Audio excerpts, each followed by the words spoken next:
Les réacteurs qui étaient utilisés étaient des réacteurs comme celui-ci, avec un couple relativement important.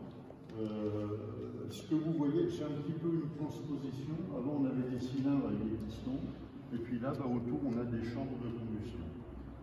Devant, vous avez un compresseur. On compresse de l'air qui entre en force dans les différentes chambres. On injecte du kérosène, on allume, détente, et le flux, ça sort par la cuillère.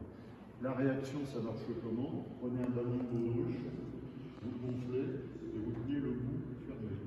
Et à l'intérieur, vous avez des pressions sur toute la paroi du ballon. À une pression à cet endroit-là correspond une pression opposée de l'autre côté. Et ça reste gonflé. Si vous lâchez le trou, vous allez avoir une poussée effective sur la paroi et il n'y en aura plus de côté. On a des réacteurs en chambre séparée qui sont des réacteurs qui ont été capables de nous amener à certaines vitesses, 800, 850 km/h, et puis au-delà, c'était plus possible.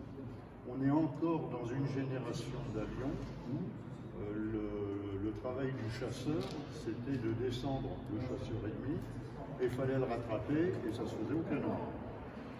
Si le chasseur ennemi allait plus vite, c'était pas bon. Quand il était devant, on ne pouvait pas le rattraper. S'il était derrière, on ne pouvait pas se sauver. Donc, la vitesse de l'avion était quelque chose d'important. On va tout de suite regarder le réacteur que vous avez sur la droite. Là, on est passé sur des machines. On n'a plus les chambres sur le côté. La chambre de combustion, elle est unique, elle est au milieu. Au lieu d'avoir une roue de compresseur devant, on peut avoir 2, 3, 4, 5, 6 étages de compresseur. Donc on a des pressions d'air qui sont beaucoup plus importantes. On arrive au milieu, on injecte le kérosène, on allume, c'est le même principe de fonctionnement, et le flux, la sortie du ballon, ça se fait par la cuillère. Dans cette génération, là on est sur un réacteur des années 60, c'est un Atar 9B, c'est le Mirage 3C de Tanguy à la Verdure.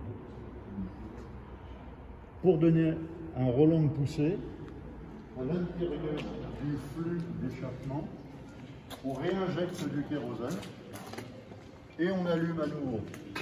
Et on a un système de paupières, alors c'était les premières générations de réacteurs, qui permettent de diminuer le diamètre du flux. En diminuant le diamètre du flux, on augmente la poussée. Ça s'appelle la post-combustion.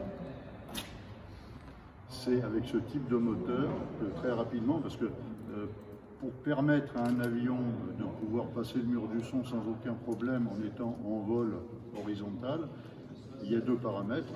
Il y a la qualité du réacteur, la possibilité de passer en post-combustion et bien évidemment l'aérodynamique de l'avion.